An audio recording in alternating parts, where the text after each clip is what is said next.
Hi everyone, and welcome to our next podcast. So today we are joined by Dr. Duncan Robertson at his very impressive new facility in Fylde. So thank you very much for joining us, Duncan. So, Duncan, I'm very intrigued to ask how you got started in medicine. Yeah, well, I am one of the products of the Scottish comprehensive system of schooling and education, a bit like the Irish. So I just went to a normal public school in Ayrshire in Scotland.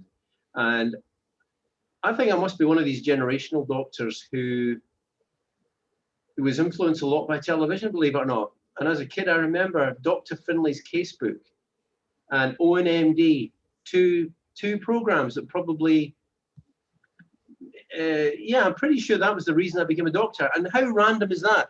Why is your whole life what it is, and the life you've led based on two TV programs with people you'd never met? And that's the truth of it. They had a big impact on me at a certain age. And I just thought that was pretty cool. You know, the doctors with the old-fashioned bag, you know, the old leather bag, and the way the characters were played. I thought that there was something intuitive about, I could do that. I think I'd be good at that. That looks fun. It's not always been fun. And yeah, I've been very lucky to have had an interesting career on the back of all those first thoughts. So when you're doing that, so it wasn't something in the family then? It was, this was completely random? None of my family had ever been to university. I was the first. So it was very much a sort of, you know, middle class, I wouldn't say working class, but that was the roots back in Manchester. So my family were from Manchester originally. My dad moved to Scotland as a sales rep. So it was a big thing then. And again, we're very privileged that at that time, university was, which I think is still in Scotland, was free. There was no grant, there was no cost, there was no £9,000 a year. And I might have been one of those people who never got to do medicine in the current climate if my parents couldn't have afforded it, or I didn't want to take the risk of a big loan, as some of this generation. So again, that was a big factor in, you know, in your future and in your immediate opportunities in life. Was university was basically free education. So I never forget that. Yeah, no, absolutely. And at one point then, when you're studying, which I presume is when you start to formulate what career path you want to go down, do you have any idea of where you wanted to be? I'll tell you what it was. If you felt, if you felt a vague sense of being quite smart at school because you got your higher educations and you'd escaped and you got into medicine, that was crushed pretty quickly when I realized that the new pecking order of 172 medical students, I was not near the top. So we had a gang that gravitated to each other that we still keep in touch with, really. It felt like sort of a mini kind of Doctor's Ocean's 11, you know, the Rat Pack. And we were very much the 50% brigade. So to be quite frank with you, the first couple of years, there was some pretty dark moments when I thought, I can't do this. I thought, you know, you fail a couple of exams in anatomy, and I don't know if they still do it, but in Edinburgh, they had the spots exam, which was 2 minutes with each piece of anatomy, which was a preserved piece of limb or spine or brain or whatever, with a little 2 or 3 bits of string attached to that structure with a label on it. And you had to identify what it was and what it did. And I can tell you now, that is incredibly stressful if you're not very good. And there was a little bell. It was just so old-fashioned, you know, when you think about it now, the bell went off. And if you were still thinking about number 3 as you're going on to number 4, number 3, you didn't get the answer to. You're distracted. Number 4, you panic, you lose the plot. You've now got, you see how it can unravel. Oh, the bell goes again. And there was a couple of those spots where I just completely, like an athlete, leaked your 5th goal and you're in goals. And I just lost the plot. And it wasn't until I finally passed one of those I thought I'd actually manage it. So to be honest, coming back to your point, I think for a lot of students, just qualifying, certainly in my group, just becoming a doctor the effort to do that was all that I thought about at that time. And maybe after that, and as I started in my house jobs, and you start to get influenced by your teachers and by your peers, what's it the old saying? You don't remember what you taught, you remember your teacher, which I quite like. And my first consultant was Donald MacLeod. And if you look at the history of sports medicine in the UK, Donald MacLeod, D.A.D. MacLeod, was one of the first proper sports doctors in the UK. He was a surgeon who looked after the Scottish rugby team. So my first job was at Bangor General in Scotland, in the Central Belt. And there'd be times where John Rutherford or one of the other, John Leslie, one of the rugby players from Scotland, you'd see them coming down the corridor to see Mr. MacLeod to be examined. And I suppose that was the first seeds of the thought that, right, that's pretty cool. So you can combine your job with your career, with your skills, and see athletes. And if you like sport, you see where it goes. And once I got qualified, then the immediate thing was that when I was in fourth year, I joined the army. As I went for an interview, the Falklands War had just come along. So it wasn't a very popular career, but I wasn't bothered about that. So maybe again, that explains how I got in under the radar, that there weren't many applications that year, just the thickies from west of Scotland who didn't mind getting shot at.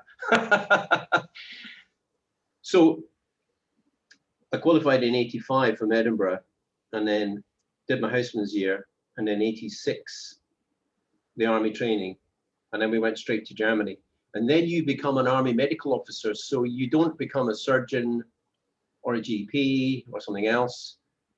Your career is very much about, you are going to look after soldiers and their families, and you're going to be an army medical officer, and you might have to go to war. And certainly at that time in Germany, the whole thing was about, the Cold War was still going on. And our role in the Western Germany was a defensive action in case the Russians came over the border. And everything was about NBC, nuclear biological training. What the public didn't know is a lot of those roads, if not all of them, along a certain line, that the defensive line in West Germany, were mined. So when you see a manhole cover, or a person hole cover, sorry, some of those bigger ones were actually had explosives set to remove the road and slow down the enemy. Mm. So for that then, so what do you actually do then? Because I guess, was there any actual fighting or action going on in where you were stationed? Were you seeing any? No, I mean, it was that first phase. I had two spells in the military, so they're both very different. The first spell was Cold War, which cooled off during my time. So I served, first of all, from 83 to 92. So I did 9 years in my first spell. And it was during that period, of course, that the whole Cold War and the Berlin Wall came down. So it was actually quite a benign experience. We had lots of chances to do sport. I was very lucky that I got onto, in 1987, I got to be the medical officer on an expedition to see it up to Everest Base Camp. So I've got some great experience from that. And that was a 6-week trip to Nepal, all paid for. And then I did my stint of peacekeeping down in the Falklands. And then the doctor got injured on South Georgia. And I remember the chief doctor down in the Falklands was a wing commander, RAF. I'm trying to remember his name now. And how can I put it? You don't generally join the RAF to be too adventurous. You join the army if you want to get your feet wet and get dirty and get a bit dirty. You join the RAF because you quite like air conditioning and being a doctor and looking after the base and being in quite a sterile environment. That's a generalization. And anyone who's listening to me who's in the RAF will probably phone me up and have a go at me. That was a very generalization. But I did remember he called me in and he said, there's been a bit of an accident. The doctor on South Georgia's damaged his knee quite badly, and we've exchanged signals, and he's going to have to be flown back in an operation. And one of us has got to go, and it's not going to be me. So At 4 hours notice, they said, go and grab your Arctic kit and go and meet the crew. And I basically jumped on a Sea King helicopter. And then we flew down in the middle of a Force 9 gale to land or to do a deck landing on a small Royal Fleet auxiliary vessel called the Black Rover. I don't know how we got on board anyway. I've got some really great photos of it. We then sailed, because we didn't have enough fuel to go all the way. The ship then sailed down to be within striking distance of South Georgia. And then we had a Hercules aircraft flying overhead cover in case we ditched. And they flew me into South Georgia. It's not, I think it's only been done 2 or 3 times. Dropped me off. The doctor didn't look, I thought he'd look a bit worse. He wouldn't let me examine his knee, which was a bit suspicious. Anyway, he jumped on the plane and they flew him back, and I did 6 weeks there. So these little adventures were scattered around that time. And of course, from what I'm saying now as well, young, generally fit service personnel play sport. So the sports injury and the musculoskeletal problems were all kind of built into it. We had lots of good physios. Yes, we had the families and the general practice side of it at that time in Germany. We covered the Nijmegen marches, for instance, and we did the Ypres marches. There was lots of adventure training and sport. So I already knew that intuitively, that I think I would enjoy that and not just go straight into a hospital environment. And I don't know any of my colleagues that didn't enjoy that time, for all the fact that you had to serve and do as you told. I don't have a bad word to say about the army, put it that way. Yeah. And so then when in your second stint then, where were you in that then? Yeah, so I never imagined myself as a career soldier. I wasn't a very good officer because I really didn't like being told what to do. I didn't like taking instructions, which is ironic. So I left in '92, just around the time of the Bosnia conflict, and we had this itchy feet, or I told my wife she did. So we went off to New Zealand, and we were down there for a year doing general practice, and that didn't work out. So then I came back and did some locums and ended up in the north of Scotland, up near Orkney, at John O'Groats. Did 3 years there, and then the partnership kind of fell apart for various reasons. So then we went to Australia for a year, and we did locums out there. I think I did 17 jobs in a year in New South Wales as a kind of gap filler and another little adventure for the kids. And it was only at the end of that that I thought sports medicine was starting to become a career. This is 1997, 98. And when I was down in Australia, I had a couple of conversations with a couple of the sports medicine physicians down there about possibly training, but the costs were going to be too big. It was prohibitive. It was a full-time course, and you cannot sustain a family and a rental and all those things and do it. I think I spoke to Peter Fricker, who's quite a well-known name at that time, and he was very helpful, but it kind of sowed the seed. So we came back and I did some more locums, and then ended up on the phone to one of my old army brigadiers. I don't know how I got in touch. And he then said the army was starting off a diploma in sports medicine. Why don't I come back, sign up for 3 years. If it goes well, you can stay. If it doesn't, you can leave. And I thought, do you know what? It's a no-brainer. So that was really good. I joined up, did the diploma, went on to the masters, changed to a regular commission, and then got lucky that because I was doing the sports medicine training, I got picked up to do one of the rehabilitation unit jobs in Catterick. We had these regional rehab units, which were fantastic. Still one of the best jobs I've done. And we had 3 or 4 physios, a physio heading up the clinic, myself, 2 or 3 admin staff, and 3 remedial instructors, which are like many sports scientists.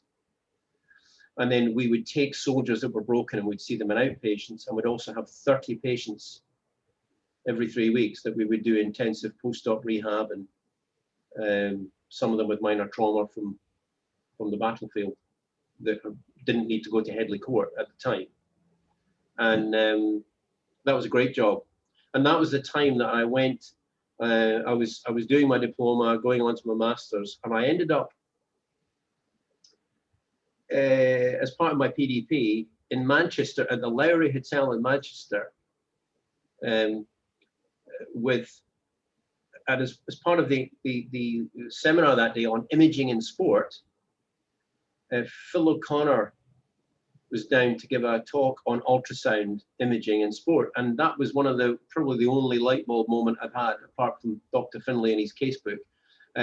When I was watching this, I thought, wow, I could do that. We could do that. We should be doing that. So on the back of it, I ended up just collaring him at the end of the lecture, and I said I was in charge of this training, the infantry training centre, and if he ever needed some broken soldiers as bodies to do, you know, training and to act as subjects for your ultrasound courses, maybe we could do a deal, and we could they could train me. And it was a completely random thought with no idea of a plan.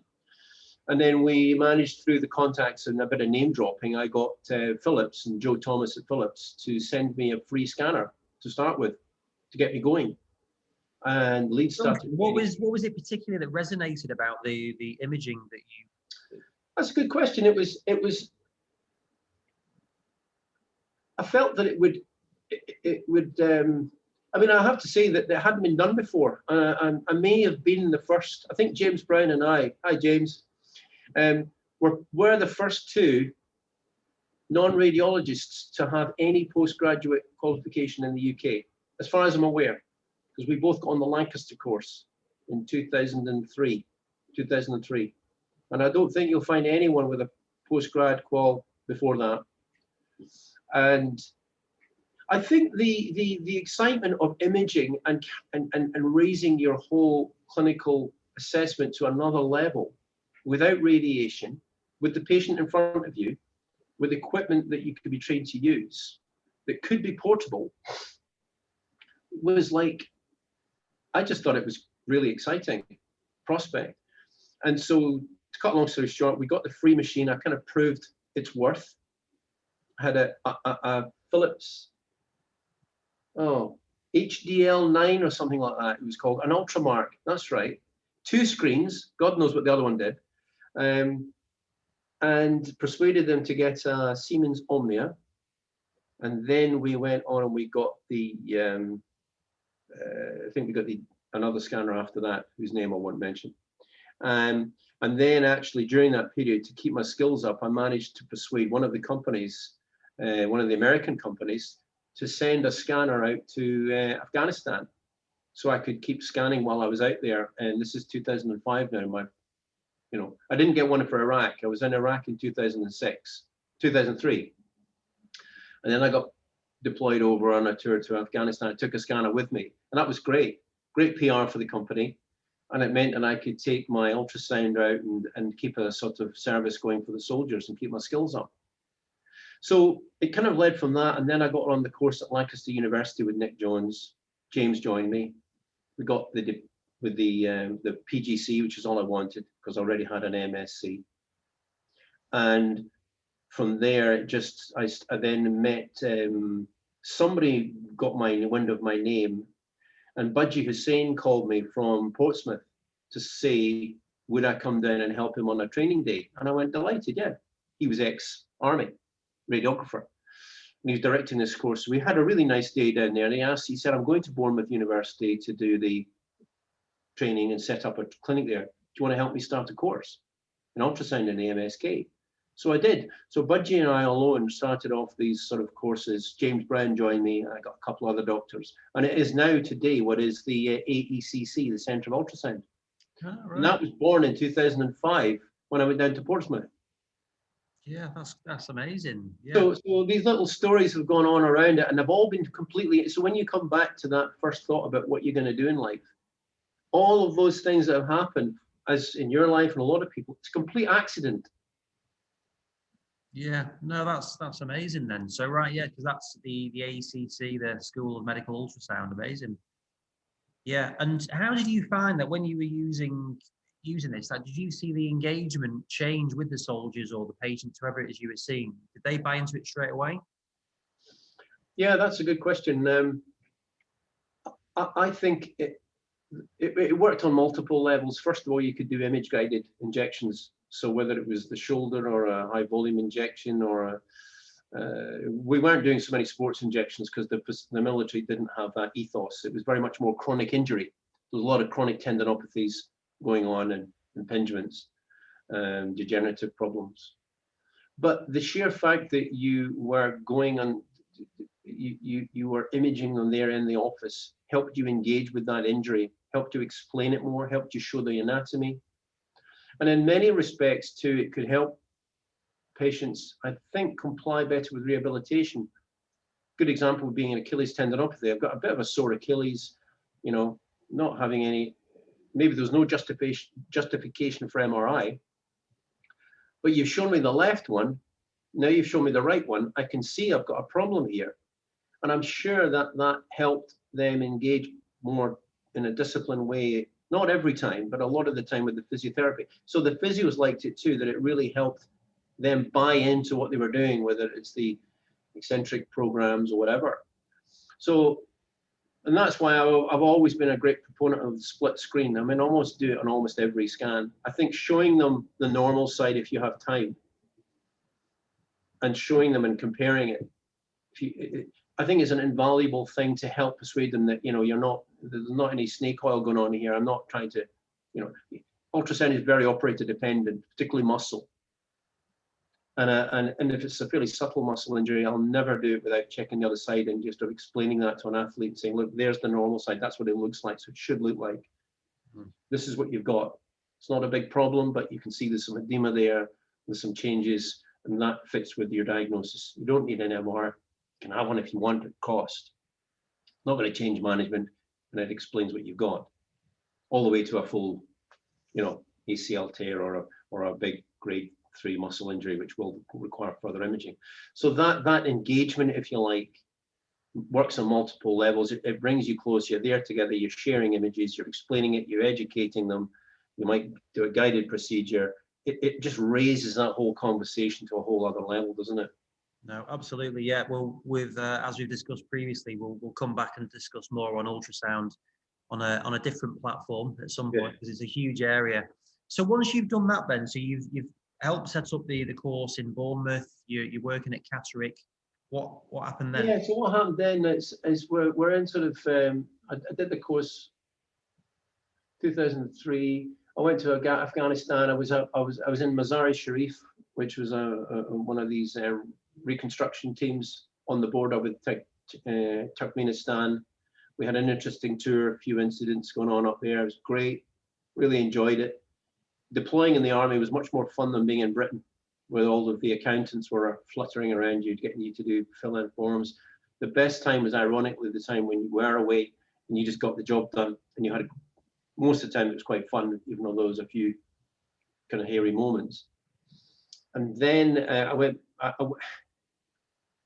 I came back to the rehab unit, and then I got deployed to Afghanistan again. I was in Kabul, and I was the senior medical officer in Kabul at Camp Suter. And what was the environment like there, Duncan? Was it a safe environment? Was there a lot of fighting, or?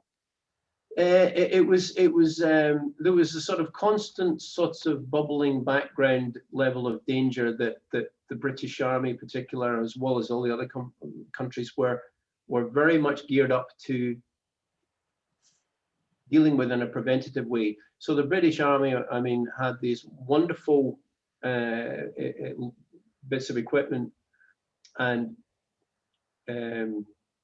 behaviors, as it were, standard operating procedures that would mitigate the risk to a large degree, apart from the fact we were driving around in Land Rovers some of the time and soft-skinned vehicles. So for instance, you know, the IED threat was still growing at that time. It was very ever present. So, you know, radio controlled device by the road, the guy's on his phone, presses the button, the device goes off. But the British had invented these electronic bubbles. I think they went out for about, I don't know, was it 10 meters or something from the vehicle, or 15 meters? And it was an invisible electronic bubble that would jam any device. So they felt it was far enough away from the vehicle to at least save life. Even if it went off outside that bubble, it might injure you, but it wouldn't kill you. And I think the local Taliban or whatever were aware of that. There was always, I'd certainly heard on the grapevine some radio conversations which have been overheard saying, you know, he's pressing his mobile device and it's not going off, and it goes, it's bloody British again. And as long as your convoy stayed within each other's bubble, you can actually cover a vehicle in the middle. You might not have that, but as long as he's within your bubble, you're safe. So that mitigated a lot of that. But we were working over there with several other countries. You know, there was Norwegians, there was Swedish, there was Romanians, Finnish. There was a NATO-based effort, and they didn't necessarily have the same equipment or the same strict rules.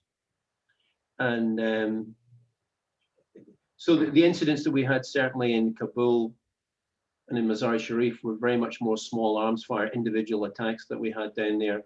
When there was a few people killed, and we'd have to, you can get isolated very quickly. You know, if it's two vehicles in the center of a town in Mazar-i-Sharif, a couple of times that they were ambushed, someone with a sort of lone gunman with a rifle, and you're kind of vulnerable to that. You can't really deal with it.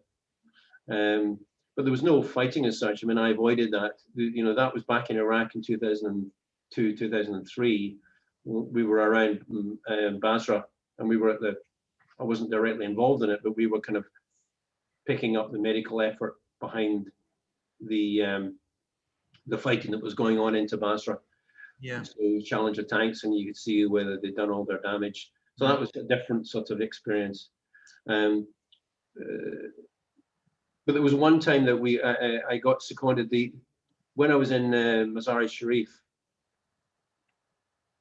The Swedish had a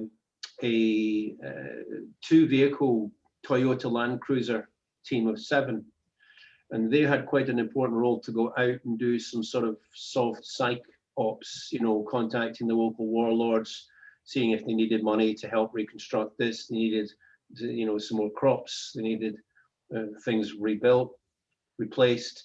So it was all quite PR on a grand level. And I remember them coming back into the base one day, and they usually only come in for a couple of days and they disappeared again. And they had their big Swedish, you know, the proper Viking job. And they, you know, some of the guys with the darker hair, they look proper Afghani. You know, no wonder they melded into the background. And then I saw them on day 3, and one of them, who I knew quite well, was looking a bit cheesed off. So I said to him, I said, Sven, I said, what's up with you? Why aren't you should be out there? And he goes, oh, you know, he said, our medic has got ill and he's had to go back to Sweden, so we're grounded. And again, I went away, I thought nothing of it, and then I had a lot of thought. I was getting really bored, and I was getting a bit of cabin fever because I wasn't getting out. So I thought, I could do that. And I called my boss and I said, look, I've got a sergeant here, he can cover the base for a couple of weeks. These guys got an important job to do and they're stuck here, and I think it would be good international relations if I go and help them do their job. For some reason he said yes. So I had these marvelous 2 weeks where we went out. It was a bit like, you know, Jeremy Clarkson sort of with weapons running around in the middle of nowhere in these 2 Land Cruisers with no restrictions in the places you'd go that you were biblical, and I was getting paid to do it. So within that time there was still these experiences that you got kind of by complete accident built into a military life, even within all that madness, which will come almost life-changing in the sense that you see a side of life that you would never, ever otherwise see unless you were a grand adventurer, you know. Yeah. What did you think of like Afghanistan? Did it look? It's just gone through a major change. How did it look? You know, that's a good question as well. I think people, maybe politicians who've never traveled there, never visited, might have a general impression of it from seeing too much, you know, CNN.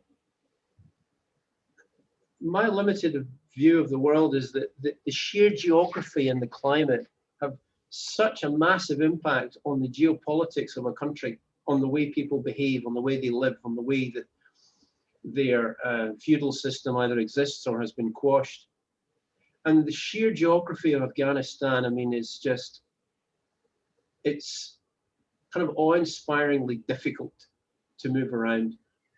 And if, for instance, we had to vary our routes, so if we had to go to the airfield or to another base for a operational reason, or for whatever task we had to do, you would vary your route.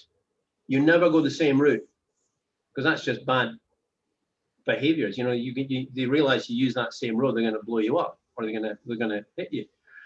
And as soon as you go off the main drag, you might look at a trip that you do from Northampton to Peterborough, and if you shrink that down to, say, 3 miles, you have to go around the long way, around a sort of an 8-mile route.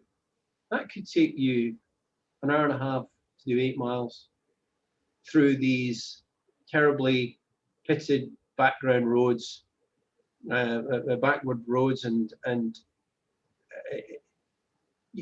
you realize the sheer difficulty of living in that environment has always held them back. I'll give you another example.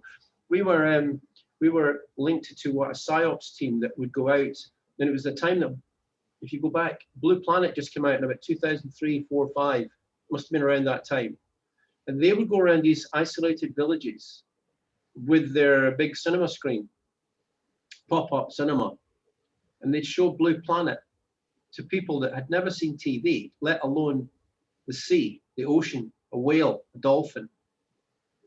And the guys that were on those trips said it was like, again, it's life-changing, jaw-dropping. People like had no comprehension, hence the education side of a lot of what was going on there, and the anger that, if nothing else, ignorance breeds insurrection, if you like, because you have no other option in life if you have no education. So the education was a big part of it, and to open people's eyes that, hello, this is what the planet actually looks like outside Afghanistan.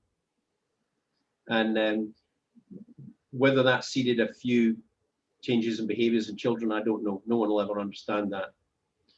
So there was a whole bunch of stuff going on in the background that sort of marks you, and yet you could sit on a street corner. I've got some nice pictures that I still do the odd talk on Afghanistan when it's not COVID. And you might sit down in the sort of town square with at the recruiting station with the old guy. And the funny thing is, in Afghanistan, if you've got grey hair, not necessarily a beard, because I can't grow one, if you've got grey hair and you're older, you're respected for your age above someone that might be more senior to you, but is younger, you know, in the army. So when you go into a meeting, you have to be very diplomatic, that they'll immediately gravitate to the old doctor or the dentist or whoever's there. Above and beyond, you have to, until you explain of the fact that he's in charge. And they really value that experience of life, I think. And I had some nice conversations with the older guys that had seen a bit of life and were a bit more sanguine. But there was a lot of people that you look at, when they're looking at you as you're driving by, there's a look in the eye that says, I really wouldn't want to be, I wouldn't want to be caught alone with him for too long. So yeah, I mean, that must be a fascinating change. Then you come back, you're working in the UK, and you move into sport then, is that correct? Yeah, so this is where it gets tricky, because I was getting, when I came back from Kabul, I kind of lost my job to somebody. There's a bit of jiggery pokery going on, and the truth of the fact is that one of the officers was meant to go to Afghanistan after me to do a job in Lashkar, which was pretty hot at that time. And I'd had an attack of supraventricular tachycardia. I was sort of had a couple of attacks and it sort of collapsed a couple of times, but I didn't come home. I finished my tour. But then I was like, you know, they wanted to medicalize it, and I went down and had all the cardiac tests, and they were thinking of they were going to whatever it was going on. It was a medical case. But the female officer that was going to go to Afghanistan said, I'm not going. I've got a young kid. And they gave her my job in London. I was working at the Baird, which is next to St Thomas's at the time. So I kind of lost my job to this officer who was basically throwing her teddy out of the pram. And then they gave me her job which involved me going straight back to Afghanistan. And I thought, that's when I got a little bit cheesed off, and it was a bit unfair. I'd already been at Derby County, so to scroll back a year or two, I'd done my master's degree. I was looking for an opportunity, and I came back at lunchtime one day to check my email, which was quite unusual for me. I'm not very good at emails the best of times, and this is 2007. And I scrolled through my email, and I saw an email from Alan Tomlinson at Derby County. He's a really good top-class physio, changed my life. And it said, looking for a sports medicine doctor to cover our games to the end of the season. Derby were in the Premiership, new manager. The other doctor's not qualified. We want somebody. And apparently, so I looked at it. I had all my master's degree up there. I had all my CV ready. So I just pressed go, send. Thought nothing of it. And then Alan said in the email, it's quite urgent. So this is I think it was a Monday. And I got to the Thursday and I was thinking, oh, well, someone else has got it. You know, they probably want someone for the weekend. And I left him a voice message on his phone, and a slightly arsey message from a Scotsman going, listen, Alan, yeah, it's Duncan here. I'm sure you got it sorted. Look, we're all, you know, I'm a busy man too. And it'd be good if you just let me know. You know, it was like, and then I got another email saying, please, could you call me? It's Alan Tomlinson. So I phoned him back.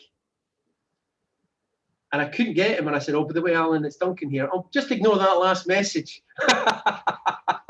So just took myself out of a job. I'm not really like that. But we had a great chat, and he, on the basis of the phone call, he said, look, great, why don't you come to Derby County to the end of the season? And he changed my life. And subsequently, I found out that one of the reasons I got that job, you know, that crack in the door job, get your foot through the door, was because I think it was the second person out of, like, I don't know, 50 people to have replied, because I checked my email at lunchtime. Some people further down the list just never got looked at. So the first one wasn't appropriate. The second one was. So then I had this mad life for 2 years of living in Yorkshire, working in London. So I'd go from home at Sunday night, get the train down to London to do my week's work. Friday lunchtime, I'd get the train back home to have Friday night with the kids, to then do Saturday for Derby County, to then either go straight back to London or to go back home, then to go back to London for 2 years. Just because, as you know, in sport, you don't question, you get an opportunity, you just grab it. Yeah. And then from there, I got an opportunity to interview for Arsenal. And that was another one that I saw. I did the interview with Gazidis and with Ian Beasley, and I think I did quite well.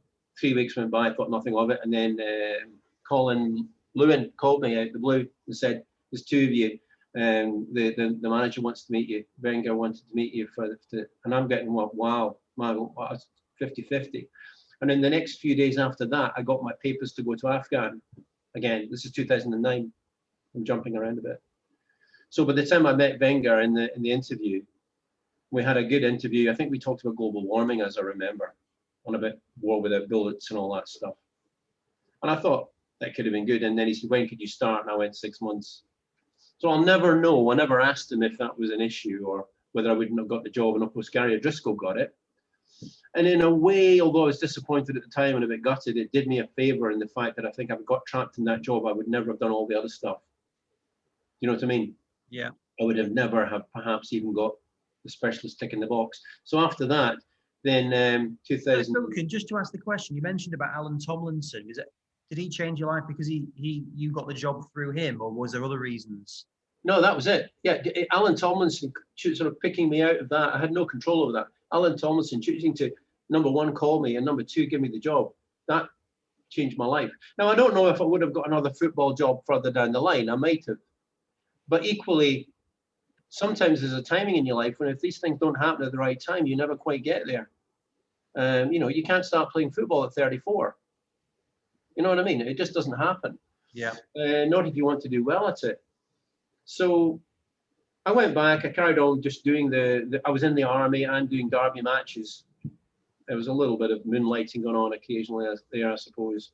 And then we got to the summer of 2010, and I'd resigned from the army. I'd had enough. I was getting fed up with the way they were treating me. And then Nigel Clough, his physio called me up and said, look, he's got his own man in from Burton. Your contract's finished. We don't want you back. And suddenly I found myself in June 2010 with no army career, no sports medicine job, back doing GP locums. And that was a real bit of a nightmare. And then out of the blue, James Brown comes back in. So I'm down at Bournemouth on a Sunday afternoon teaching with James in the next door room. And he comes and knocks on my door and he says, look, I've had a call. You need to get yourself up to Birmingham. I went, and you know, James, he'll start a conversation off like that, won't he? He'll just go straight to it. I've got you there. And I went, what are you talking about? And he went, Martin O'Neill, his doctor's gone to Celtic. They've called me because I know everybody. And I've said, you're the guy. And so 2 days later, I drove down to meet Martin O'Neill at Bodymere Heath. We got on fine. He said, why don't you come on the summer camp? If you like us, we like you, you can stay. So I took all the rest of my annual leave, bearing in mind I'm still in the army. And had a great camp. He then pulls me across on day 12 or day 8, whatever. And he says, how do you think you did? And I went, well, that's not for me to say. I said, that's for the, the players and yourself. I think I've enjoyed it. I'll say you that. And he went, yeah, no, we'd like you to stay. We'd like to give you a contract. So I was on the phone, big breakthrough job. And the problem then was, I don't know if you have any friends in the army, but the notice period to leave the army is long. It's normally 7 months, which cost me, as you know, perhaps with the Arsenal job. And I wasn't going to let that happen again. So I had lined up an interview with the bigwig, the General Von Batelli, in case I needed it, but my boss didn't know that. So I went down to meet Von Batelli, who again changed my life. I mean, he could have said no. Big 6'5", gastrointestinal physician. And he comes by and says, Duncan, hello, what are you doing here? And I went, I'm here to see you and I need your help. Oh, come in. So he comes in, his office is a bit bigger than this, huge office, big walnut table. Kate, just a second.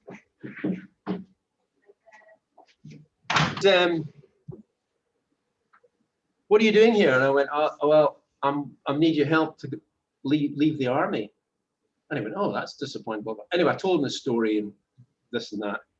I'd tried to get on the specialist register in the army and hadn't got the help. I wanted to do it through the Caesar route. They didn't want to know about that.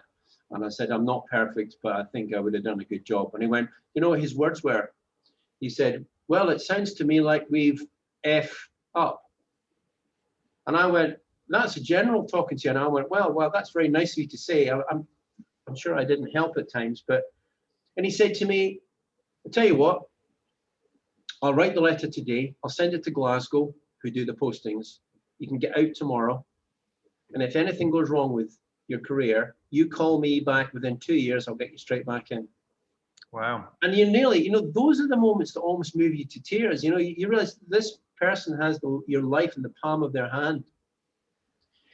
And ironically, the very next day was then a Friday. So I go back up. And there'd been some issue about someone had said I hadn't done a clinic. I think there's a bit of jealousy going around about the sport at that time and what I was doing. And I think a bit of finger pointing, and there was a couple of people who had it in for me.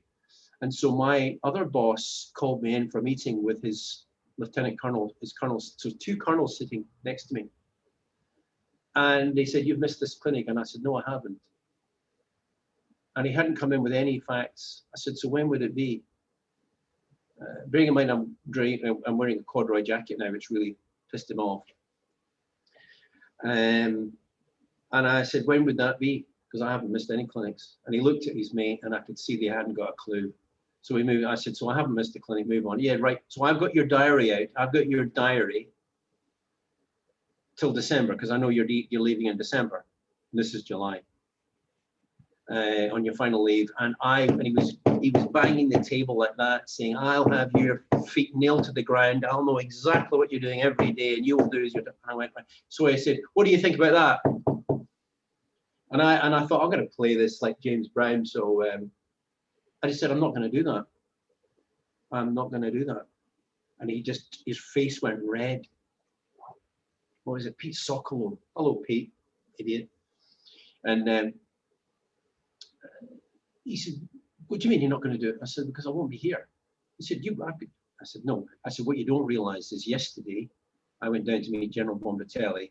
As you know, I have a lot of respect for him, and he listened to what I had to say. He saw it for what it was worth, and he's amazingly been helpful. And he said that the opportunity to go to Aston Villa is good PR for the army. It's good for me. It's good for everyone. And he said, yeah, I can come back in 2 years. And so he's helped me. So my Glasgow date has been advanced. I went, so when are you leaving? I went, and I don't normally wear a watch, Andy. And I did on that day deliberately because I thought this might, and I just went like that. 92 minutes. And I looked back at him like that, not normally my style. And I said, are we finished? Are we taking minutes for this meeting? No. And I just got up and walked out. That was, I walked out of the army on that moment. It was a bit sad.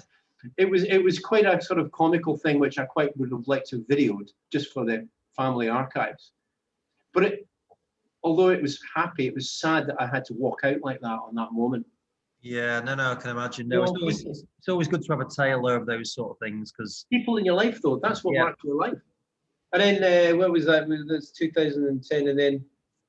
So on that, Duncan. So for that, so you were doing one day at Derby, and then was the transition to like medical teams? Was that changing at that point, or were you just doing one day with Derby, and there were other full-time doctors, and then you were? No, yeah, good. I just did the matches, to be honest. I did all the games, and then there was a doctor that used to come in who hadn't got his diploma, he hadn't got his qualifications, so he would be around on match days as well. You know, they were tied to Derby. There's I can't remember his name now.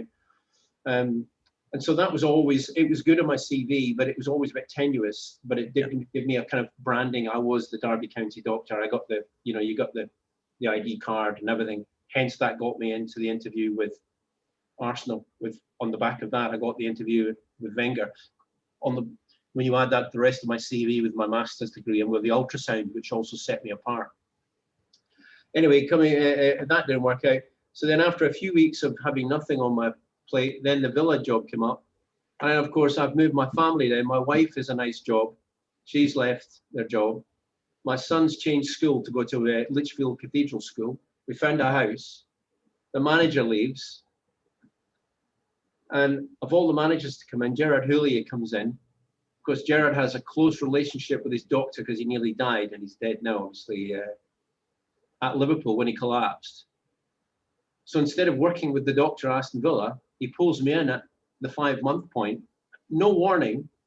I was in the gym with John Carew. I remember it now. And he said, can I have a word? I went, yeah, sure. Pulls me into the room, and in the corner of his office, I can see the HR lady. You could have blown me over with a feather. And he said, I'm sorry, I've got to let you go. And again, my world just crumbled. I mean, I had that horrible cold chill down your spine, which was, my God, what have I done? So they were very good. I think I dealt with it quite and I was quite calm about it, and I was a bit upset. And he said, do you want to do the Man United game? It's your last game on Saturday. Ironically, it was November. It was the Remembrance Weekend. So I got a photograph of me with the Poppy at Villa Park with the Man United gang there. That was it. And after the game, all the players came up to me and said cheerio, and I walked out. Had 2 months doing nothing. They paid me off, which was helpful, with no idea what I was going to do. So I did some locums, and then Brian English then called me out the blue at Chelsea and said his doctor's sick. It's a repeating theme, isn't it? South Georgia, doctor's sick. So the doctor's sick. Could you come and do 3 or 4 months at Chelsea? And I didn't even ask how much he wanted. And I said, yeah, of course, I'd be delighted. And that really helped me. I went down to work with Brian and looking at the under 23s, under 21s, helping out with some of the training sessions. And I managed to finish my Caesar application because I was on my own down there with nothing to do. And finished that up, put my Caesar application in, finished with Chelsea, did some more civilian locums, and then the Watford, West Ham, Blackburn jobs came up in the summer of 11, and I went for the Blackburn job and got the job, and then got my Caesar in the December of that year, November, December of the 2011. Did 3 years at Blackburn, and then that led on to the job at Ascot in Blackburn, and that was when I met Dave Fevre, and again Blackburn, certainly the best football job I ever did. It was a great team we had there, nice club. I did all of the scans, I did all of the interventions myself, and it all came together, if you like, in that moment. And we're now still living here, so we're in the Fylde coast near, living at St Anne's. Yeah. So when you said the best job, what do you mean by the best job? The best job. That's a good. Yeah. Why did I say that? The best combination of factors, if you like. It's like, what's the best car you've ever driven? It doesn't have to be the fastest, most expensive car. It might be the one that you're fondest of for various reasons. There's a real personal feel to that. Blackburn is not Liverpool. It's not Man United. And I'm not sure I'd have been very good there or very happy. I sometimes think you stumble into a job which suits your personality and what you want from that. So full-time sport, a full-time club at Villa I had, and it was 6.5 days a week. The phone was going off all the time. You had no time for anything else in your life, really. It was that kind of job. And in a way, Gerard Houllier, God bless his soul, did me a massive favour by moving me out of that. And I've never done a full-time football job since. And I'm so grateful for that. And that's not me just saying it. So Blackburn was 3 days a week, plus all the games. And I had enough time to do a civilian NHS job at Otley with James for the Leeds MSK service, and a little bit of private work, and have a day, some time to myself to keep fit. So, and not only that, but the club allowed you to do your job. We had the right equipment that Phil Batty had left me with, a good scanner and some PRP equipment. The staff were amazing. So we had Mark Palmer and Dave Fevre, and we had some really excellent tissue therapists. They had the biodex, we had the swimming pool. They had the whole setup was just Premier League, but with a really strong medical team that all let you do your job and trusted you and respected you and had great banter. I mean, it was too much fun. Football clubs. I felt guilty some days. I just had too much fun. I really enjoyed every day I was there. Mm. And when you get those sort of things, does that come from like the club management? So in terms of, obviously there's the owner of the club, the people that run the club, then there's like the football management, and then there's the medical side, and then obviously the players as well. Like, was that just a balance of all four of those areas? Yeah, and it's a dynamic one, isn't it? I'm not sure, but the average time of a manager in a football club at that time, at that level, it was probably not much more than 18 months to 2 years. You got 3 years, you're doing well. You got 4 years, you're into the Ferguson territory, aren't you, of staying a long time. And they had a reasonable stability there, and they had still the culture from the owner who won them the Premier League back in 93 or 95, I can't remember. And that still existed, and all the things he'd put into place there. His name escapes me, but he'll probably remind me of who. Jack Walker. Jack Walker. So the Jack Walker era was still, you could still feel it in the way that things were being done.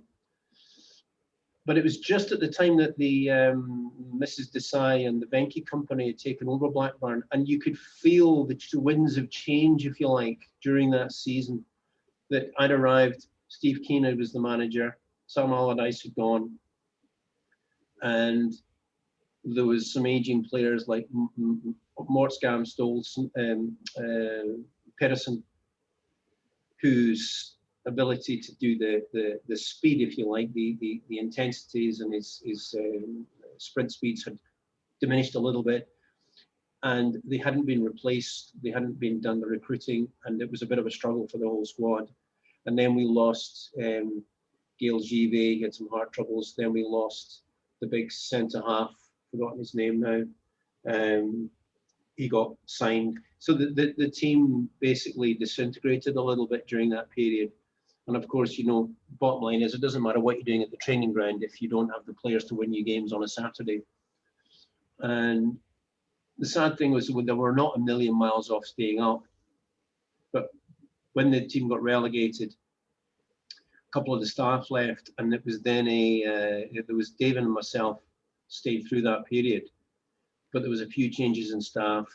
There was some, certainly by the time I left and they got relegated and we were in the championship, the ability to support training and looking at costs and looking at the way things were done, they were very much impinged and undermined. And so I'd seen a change from a very much a Premier League setup very quickly deteriorate into a, oh my God, we're in the championship, we could be stuck here for a while, which is what's happened. We need to change the way we cut our cloth. And that goes from, although I still had a good time and I enjoyed my job and I never changed the way I was with the players, you could feel the sense that there was a diminishing of that that organization and perhaps a loss of some corporate knowledge, which was not replaced with corporate knowledge. So although it was a great club, and a lot of it was down to the fact that you had David and all of his skills and a lot of the good behaviors, they came from that. They filtered out from David's behavior and his leadership and our partnership, if you like. We kind of, I felt we had a very strong axis that sustained the department, and we sustained an enjoyable period. You could feel it ebbing away. And then David left, I think, 2 or 3 years after I did, and it's not been the same since. And it just shows you that you said, what was it like at that time? And you go to any club, and it can change so quickly from being this to that. Look at Bolton Wanderers, Wigan Athletic. I know John Tobin at Wigan Athletic. They're going from a Premier League club very quickly struggling and then going into administration. And it's quite frightening, really, with these organizations, which are the bedrock of many communities. And you find yourselves right in the middle of it as a privileged job, looking after the players that the public are coming to see every week, who never get close to them, perhaps.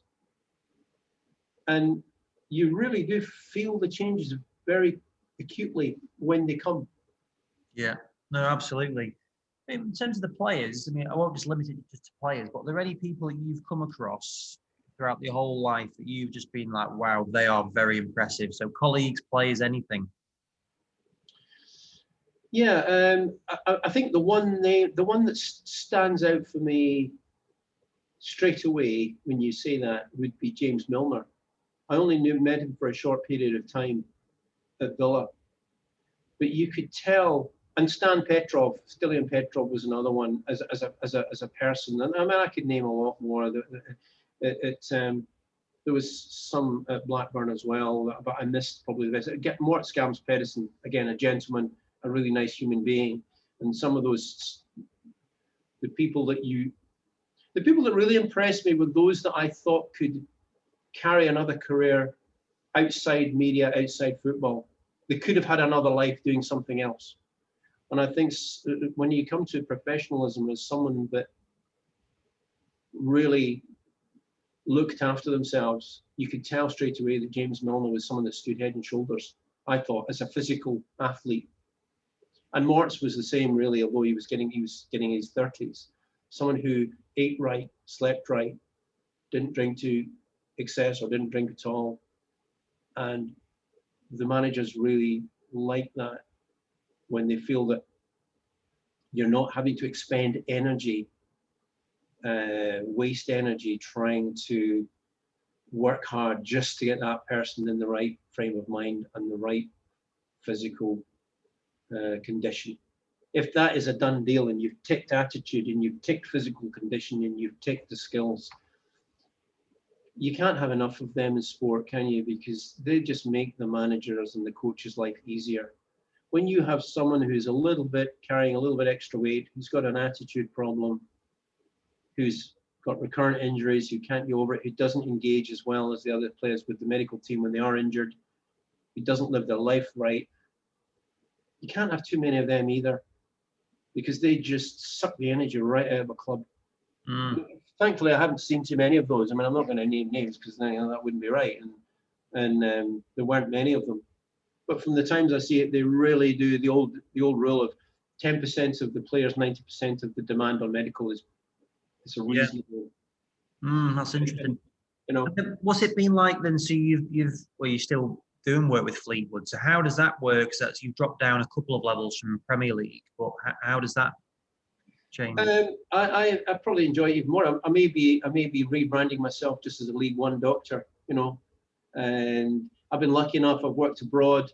I've worked with the national setup in Qatar. Recently now, I've just joined the consultant team at the FA. So I had an interview back in December with Charlotte Cowie and the gang. And so it's nice to have that spectrum, if you like. So I've seen the Premier League, I've seen the Championship, I've seen League One, I treat League Two players privately, and I've seen the international setup. And coming back to that thing I said about, you know, you're finding your right level in the sense of how you want football or rugby or sport to fit with your professional life isn't easy. Sometimes you get into a situation where perhaps you're not on the specialist register, you get a really good football job that's really well paid, and you can get, I hesitate to use the word trapped, but you can get trapped in that job, that the only way you're going to get out that job is another football job or rugby job, or you go back to general practice, or you go abroad or something. You know, it can, being too full-time for too long can actually be, the ironic thing is it can be a de-skiller. You go to too big a club, you're not going to get the chance to do the interventions. Everyone's going to be MRI'd. You're probably going to have, you're not doing an NHS clinic, you're not doing private work. So you're not seeing the MSK pathology on your ultrasound scans. You're seeing a lot of normal, healthy athletes. And when they do have a pathology, it may well be a joint, you know, or if it's not, they're going to have an MRI. And you can quickly end up as a sports medicine manager. And I didn't want to, I'm glad I didn't become that personally. That's not to say that people don't do it very well, and I respect them for it. But to have a job where you can have clinical skills outside sport, which are MSK, bit of teaching, and you can step into sport on a part-time level, I think it's personally a healthier place to be. And going forward, if I had my magic wand, I would say that all the big clubs, like they are in Europe and other parts, you should not have the club doctor anymore. That would be my strong opinion on that, and people would shoot me down for it. I don't think the beast that is the club doctor, I think, is an anathema. I think it's a thing of the past. What happens when you get sick? What happens if you need a second opinion? What happens if you make a mistake? It's not healthy. And I think that all these big clubs should have at least 3 doctors, and they should all have other roles. Whether you're doing a general practice clinic, and I know Gary O'Driscoll's maintained that, I think, to a degree, or certainly had done until recently. So he's seeing sick people, general medical people outside the club to maintain those skills. Or if you're able to do guided interventions elsewhere, you're allowed to bring that, trusted to bring that behavior back to the club. It's much more fulfilling, it gives you more confidence, and I think it's better for everybody, including the doctor. I think if you're full-time and you're on trains and planes and seeing some healthy athletes, it's a special life that I've found I'm glad I avoided. Like it or not, there's an awful lot of metaphorical hand-holding goes on in elite sport as well. I think you'll understand what I mean by that. Yeah. A lot of reassurance, which is part of the job, and I understand that.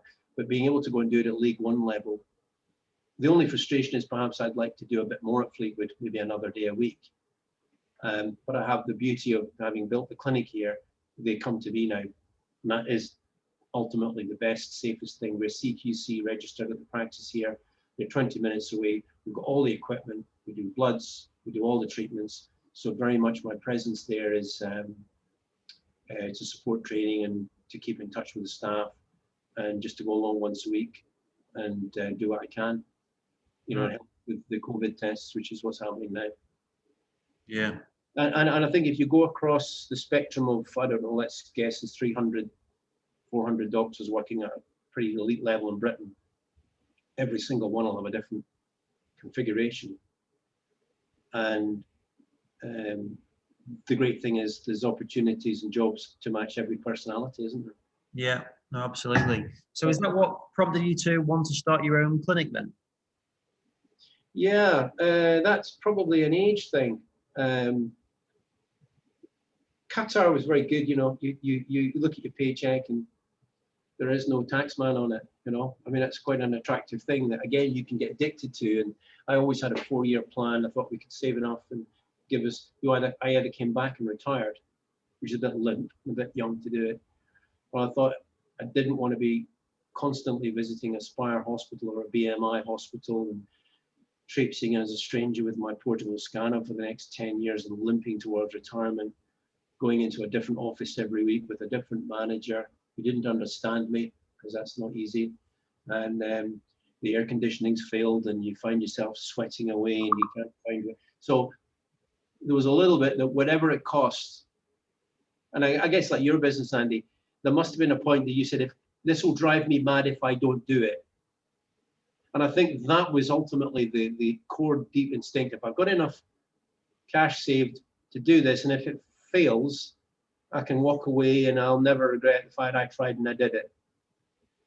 And I think if I hadn't done it, I would have, the detailed business plan, put it there, wasn't there. Find a clinic, do the military thing, make your locations near a motorway, get the space right. Was it Field of Dreams, build it and they will come. Well, they're not always arriving yet, but we're getting there. And I think it was a really personal, intuitive thing to do this. And I had no idea. I don't think you can prepare yourself for building your own clinic, much like you can for building your own company. I think you're just learning all along the way, and you hope that the skills that you've got and the energy that you have will see you right, and your common sense and your judgment in making decisions. And that's the way it's been. Have you enjoyed it? I know that we've spoken before and you were, stressed maybe on some of the aspects, but no, to be honest, I've loved 98% of it, really. And I got my wife, who's qualified nurse, self-visitor, and I couldn't have done it without her, because we keep our overheads down. Here I am at 58, cleaning the floors, but it's your space, you do it. The medical insurance companies are the biggest frustration, obviously, because they hide behind emails. They don't want to talk to you. It's very impersonal, and I think that they could do with a lesson in Zooming people and having a face. CQC, I can't speak highly enough. They did a good job with us, did our remote clinic and helped us open up, didn't hide behind rules. And it's a unique thing. So my brother's a businessman, and I knew that he said that you get a certain energy from doing it yourself because it's yours. You have to, if it fails, it's because you failed, nobody else. And that's very true, isn't it? Yeah, no, it is. Yeah, it's fine. Yeah, I'm sure yours will be. It's a great spot, great location, good equipment. So that's where we are. So we've got I still do a clinic at Glasgow, and I'll keep that going with Whipper. It's steady income. We have the clinic that we're building. We've got Fleetwood and a bit with the FA, and so it becomes a problem of finding days to shoe things in and not overcommit yourself. And I think, again, I was talking to Cal Harmer, one of my colleagues down in London, doing sport, and he's the same. A lot of sports physicians who have this portfolio career have to be careful not to overcommit, to find some time to look after themselves. I think that's the key now. If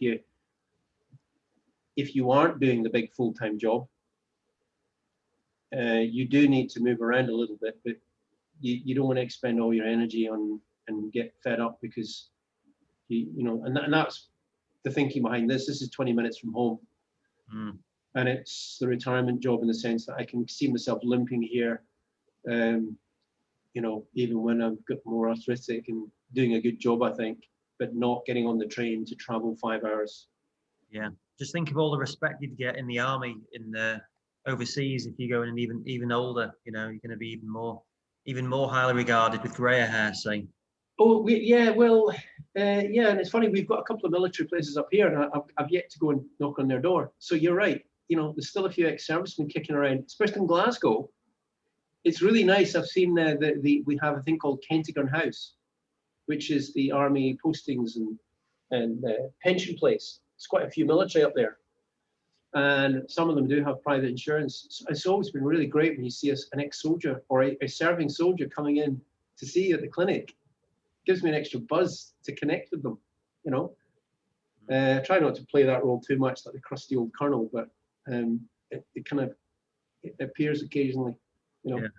No, so that's really up to date. That's where we are, and I should, before you go, by the way, I should introduce you. Dave's here. Oh, Dave's there, is he? Well, he's welcome to join if he wants to come on now, or we can just see if you want. Hold on for a second. We might be measuring.